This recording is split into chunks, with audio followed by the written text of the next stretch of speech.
NCB times ಮೀಡಿಯಾಗೆ ಸ್ವಾಗತ. ನಾನು ದರ್ಶನ್ ಹುಣಸೂರು. ರಾಜ್ಯ ರಾಜಕಾರಣದಲ್ಲಿ ಕ್ಯಾಬಿನೆಟ್ ರೀಶಫಲ್ ಮಾಡ್ತೀವಿ ಅನ್ನುವಂತಹ ವಿಚಾರಕ್ಕೆ ಸಂಬಂಧಪಟ್ಟ ಹಾಗೆ ಶಾಸಕರಾದಂತಹ ಮಾಗಡಿ ಬಾಲಕೃಷ್ಣ, ಹ್ಯಾರಿಸ್ ಹಾಗೆ ಅಶೋಕ್ ಪಟ್ಟಣ್ ಜಂಟಿ ಹೇಳಿಕೆಯನ್ನ ಕೊಟ್ಟಿದ್ದಾರೆ. ಮಾಗಡಿ ಬಾಲಕೃಷ್ಣ ಅವರು ಏನ್ ಹೇಳಿದ್ರು ಅಂತ ನೋಡೋದಾದ್ರೆ, 3 ಬಾರಿಗಿಂತ ಹೆಚ್ಚು ಸಲ ಗೆದ್ದಿರುವಂತಹ ಶಾಸಕರೆಲ್ಲ ಮುಖ್ಯಮಂತ್ರಿಗಳನ್ನ ಭೇಟಿ ಮಾಡಿದ್ವಿ. ಚುನಾವಣೆಯ ನಂತರ ಕ್ಯಾಬಿನೆಟ್ ರಚನೆ ಮಾಡಿದಾಗ 2.5 ವರ್ಷಗಳ ನಂತರ ಎಲ್ಲವೂ ಆಗತ್ತೆ ಅಂತ ಹೇಳಲಾಗಿತ್ತು. ಕ್ಯಾಬಿನೆಟ್ ರೀಶಫಲ್ ಮಾಡ್ತೀವಿ ಅಂತ ಹೇಳಿ ಹೈಕಮಾಂಡ್, ಸಿಎಂ, ಡಿಸಿಎಂ ಎಲ್ಲರೂ ಕೂಡ ಹೇಳಿದ್ರು.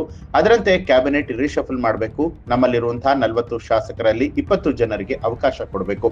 ನಮ್ಮ 40 ಜನರಲ್ಲಿ 20 ಜನಕ್ಕೆ ಯಾರಿಗಾದ್ರೂ ಮಂತ್ರಿಯನ್ನ ಮಾಡಿ ಅಂತ ಹೇಳಿ ಸಿಎಂ ಸಿದ್ದರಾಮಯ್ಯ ಅವರನ್ನ ಭೇಟಿ ಮಾಡಿ ಮನವಿಯನ್ನ ಸಲ್ಲಿಸಿದ್ದೇವೆ. ಉಪಚುನಾವಣೆ, ಪಂಚರಾಜ್ಯ ಚುನಾವಣೆ ಮುಗಿದ ನಂತರ ಹೈಕಮಾಂಡ್ ಭೇಟಿ ಮಾಡಿ ಒತ್ತಡವನ್ನ ತರ್ತೇವೆ ಅಂತ ಹೇಳಿ ಸಿಎಂಗೆ ಹೇಳಿದ್ದೇವೆ. ಅದಕ್ಕೆ ಸಿಎಂ ಅವರು, ನಾನು ಹೈಕಮಾಂಡ್ ಜೊತೆ ಮಾತನಾಡ್ತೀನಿ, ನೀವು ಕೂಡ ಭೇಟಿ ಮಾಡಿ ಅಂತ ಹೇಳಿದ್ದಾರೆ. ಇನ್ನು ನಾಯಕತ್ವ ಗೊಂದಲ ಹೈಕಮಾಂಡ್ ತೀರ್ಮಾನ ಮಾಡಬೇಕು, ಅದು ನಮ್ಮ ವಿಚಾರ ಅಲ್ಲ ಅಂತ ಹೇಳಿದ್ದಾರೆ. ಇನ್ನು ಹ್ಯಾರಿಸ್ ಅವರು ಹೇಳೋ ಪ್ರಕಾರವಾಗಿ, ನಾವು ನಮ್ಮ ಬೇಡಿಕೆ ಇಟ್ಟಿದ್ದೇವೆ, ಅವರು ಕೊಟ್ಟಿರುವಂತಹ ಭರವಸೆಯ ಪ್ರಕಾರವಾಗಿ ನಡಿಬೇಕು. ಬೈ ಎಲೆಕ್ಷನ್ ಆದ್ಮೇಲೆ ಹೈಕಮಾಂಡ್ ಜೊತೆ ಮಾತನಾಡ್ತೀವಿ ಅಂತ ಹೇಳಿ ಸಿಎಂ ಹೇಳಿದ್ದಾರೆ ಅಂತ ಹೇಳಿದ್ರು. ಇನ್ನು ಅಶೋಕ್ ಪಟ್ಟಣ್ ಅವರು ಮಾತನಾಡಿರೋ ಪ್ರಕಾರವಾಗಿ, ನಮ್ಗೆ ಸಿಎಂ ಅವರಿಂದ ಭರವಸೆ ಸಿಕ್ಕಿದೆ. 2ನೇ ಸಲ ಗೆದ್ದವರು ಡಿನ್ನರ್ ಮೀಟಿಂಗ್ ಮಾಡಿದ್ದಾರೆ, ಅದು ಅವರ ಹಕ್ಕು ಅಂತ ಕೂಡ ಕೇಳ್ತಾರೆ.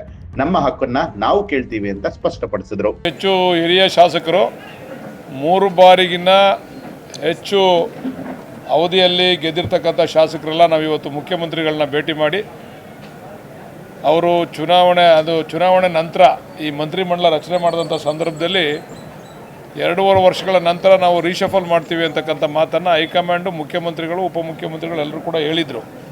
ಅದರಂತೆ ಇವತ್ತು ನೀವು ಪುನರ್ರಚನೆ ಮಾಡಬೇಕು. ನಮ್ಮಲ್ಲಿರ್ತಕ್ಕಂಥ 40 ಜನ ಶಾಸಕರಲ್ಲಿ ಒಂದು 20 ಜನ ಶಾಸಕರಿಗೆ ನೀವು ಯಾರಿಗಾರು ಮಾಡಿ, ನಮಗೆ ಮಾಡಿ ಅಂತ ನಾವು ಕೇಳಲ್ಲ, ಯಾರಿಗಾರು ಮಾಡಿ 20 ಜನ ಹೊಸ ಮುಖಗಳಿಗೆ ಅವಕಾಶ ಮಾಡಿಕೊಡ್ಬೇಕು ಅಂತೇಳಿ ಮುಖ್ಯಮಂತ್ರಿಗಳನ್ನ ಭೇಟಿ ಮಾಡಿ ಇವತ್ತು ನಾವು ಮನವಿಯನ್ನು ನಾವೆಲ್ಲ 40 ಜನ ಸೇರಿ ಸಲ್ಲಿಸಿದ್ದೀವಿ.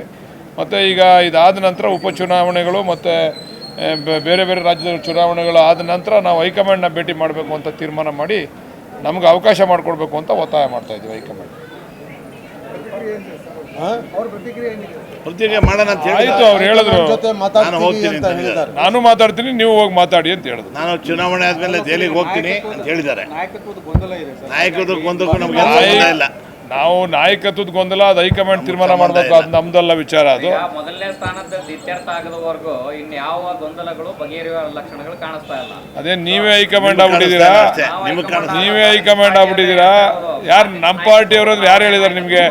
KPCC ಅಧ್ಯಕ್ಷರು ಹೇಳಿದಾರಾ ಅಥವಾ AICC ಅದಲ್ಲ AICC ಅಧ್ಯಕ್ಷರು ಹೇಳಿದಾರಾ? ಯಾರು ಹೇಳಿದ್ದಾರೆ? ಮೇಡಮ್ ಹೇಳಿದಾರಾ? ರಾಹುಲ್ ಗಾಂಧಿ ಅವರು ಹೇಳಿದಾರಾ? ಅದನ್ನು ಅವ್ರು ತೀರ್ಮಾನ ಮಾಡ್ತಾರೆ, ಅದನ್ನು ನಾವು ತೀರ್ಮಾನ ಮಾಡೋಕ್ಕಾಗಲ್ಲ. ಅದನ್ನು ಹೈಕಮಾಂಡ್ ತೀರ್ಮಾನ ಮಾಡಬೇಕು.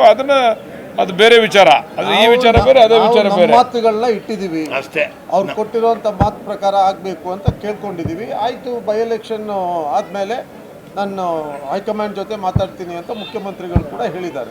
ಭರವಸೆ ಸಿಕ್ಕಿದೆ, ಗ್ಯಾರಂಟಿ ಭರವಸೆ ಸಿಕ್ಕಿದೆ. ಅವ್ರದ್ದು ಬೇರೆ ಸಪ್ರೇಟ್, ಅವ್ರು ಮಾಡ್ಕೊಳ್ಳಿ, ಅವ್ರ ಅಭಿಪ್ರಾಯ ಅದು, ಮತ್ತು ಅವ್ರ ಹಕ್ಕು ಅವ್ರು ಕೇಳಲಿಕ್ಕೆ. ನಮ್ಮ ಹಕ್ಕನ್ನು ನಾವು ಕೇಳ್ತಾ ಇದ್ದೀವಿ, ನಮ್ಮ ಅಭಿಪ್ರಾಯ ತಿಳಿಸ್ತಾ ಇದ್ದೀವಿ.